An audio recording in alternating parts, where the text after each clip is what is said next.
honorable delegates, heads of state, leaders of nations distinguished, representatives of peoples, great and small. I greet you, not as a career diplomat nor as a man bred for banquet halls and handshakes. I do not come to you speaking the rehearsed language of polished politics. I come to you as a soldier of my people, as a guardian of a wounded land, as a son of a continent that has carried the cross of the world yet has never worn its crown. My name is Captain Ibrahim Traoré, President of Burkina Faso. And today I speak not only to the 22 million souls in my nation, but for a continent whose stories have been twisted, whose pain has been ignored, and whose dignity has been repeatedly auctioned off at the altar of foreign interests. Africa is not a beggar. Africa is not a battlefield. Africa is not your experiment, your puppet, your warehouse of raw materials. Africa is rising, not to kneel but to stand. And today I say before this great assembly of nations, Africa will not kneel one on the false generosity of global politics. For decades you have sent us aid with one hand while extracting our lifeblood with the other. You build wells in our villages, while your corporations drain our rivers. You donate vaccines yet patent the cures. You speak of climate action, yet continue to fund the very forces that burn our forests and dry our lakes. What kind of generosity is this? The kind that feeds the mouth, but silences the voice, the kind that keeps a man alive just enough to keep him dependent. We are not blind to this hypocrisy. Let me be clear, we are not ungrateful for humanitarian assistance, but we reject a global order that disguises exploitation as partnership. We reject financial institutions that lend with one hand and steals sovereignty with the other. Africa no longer wants charity, we want justice. We want to control over our own destinies. 2. On the chains of colonialism and its modern descendants. Our wounds did not begin with us, they were inherited legacies of an empire-building madness that saw us not as humans, but chief as cargo laborators. My ancestors were not consulted when maps were drawn with rulers and compasses in Berlin. The borders of Burkina Faso, like those of many African nations, were not carved by our ancestors, but by men who had never stepped foot on our soil, who knew nothing of our languages, our tribes, or our spirits. Today colonialism has a new face, it wears suits, it hosts forums, it signs contracts in Geneva and Paris and Washington. But it still takes without consent. It still dictates instead of dialogues. It still silences instead of listening. If you want to talk about peace, then let's begin by unlearning the arrogance that peace is something only you can teach us. 3. On resource exploitation and the myth of development. They call us developing as if the theft of centuries did not set us back. As if the gold from our lands, the diamonds from our rivers, the oil beneath our feet did not build the very skyscrapers in which this assembly sits on. Let us speak plainly, for Burkina Faso is rich, Africa is rich, rich in minerals and culture and wisdom and youth. But you have taught us to measure richness in GDP and export value. You call it development when a foreign company owns 90% of a gold mine on our land. You call it progress when your security forces guard cobalt mines but not our children's schools. That is not progress.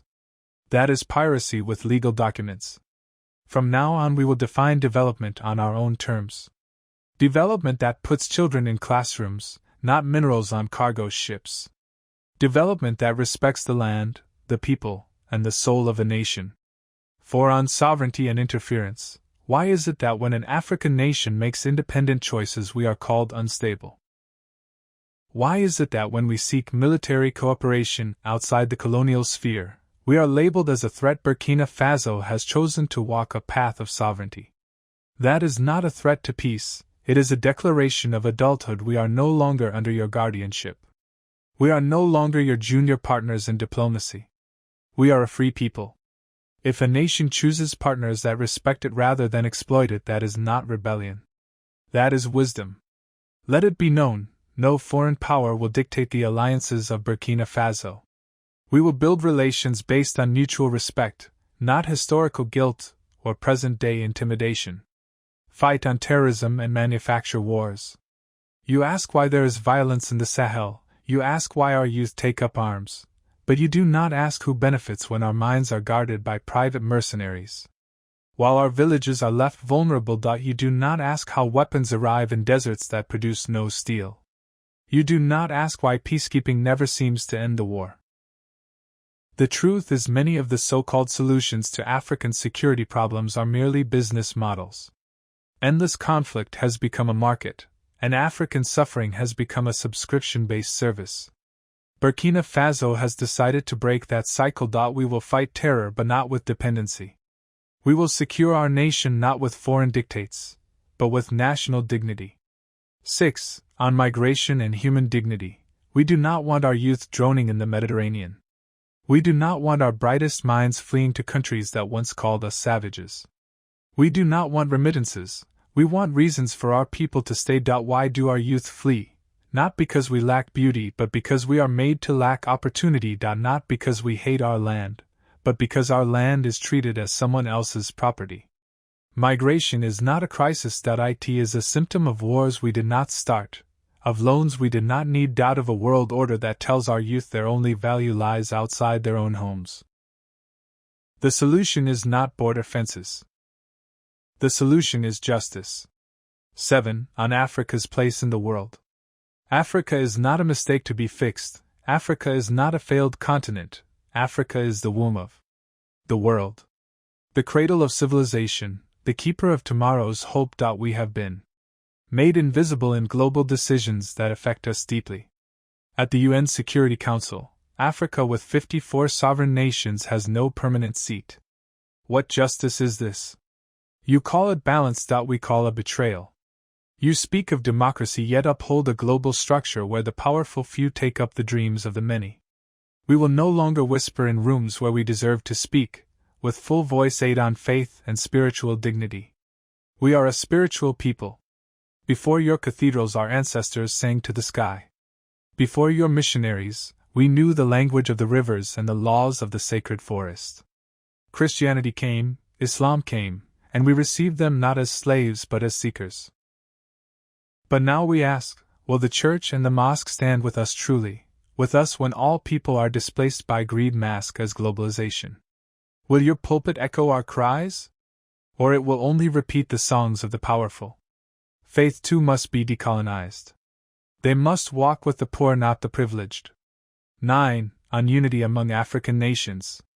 This is not a speech from one country. This is the stirring of a continent. You see Mali, Niger, and Burkina Faso forming a new bond. You fear our unity. Why? Because it threatens the myth that Africa can only rise under your supervision.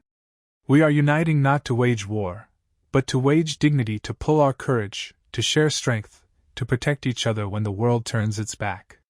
Pan-Africanism is not a dream. It is our lifeline.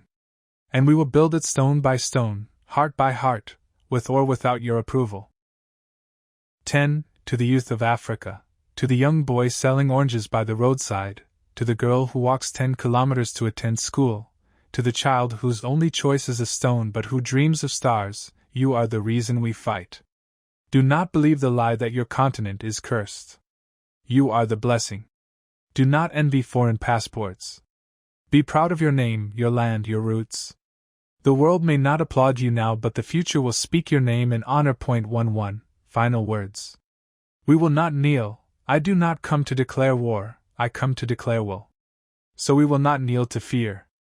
We will not kneel to foreign banks. We will not kneel to outdated empires, masquerading as friends. Africa is not asking for a seat at your table. We are building our own, a table where no child eats last. Where no nation is silenced because it lacks nuclear arms. Where justice is not filtered through the lens of race or history, but shared as breath. This is our vision and this is our vow. Let the world hear it today and always. Africa will not kneel. Thank you. All right.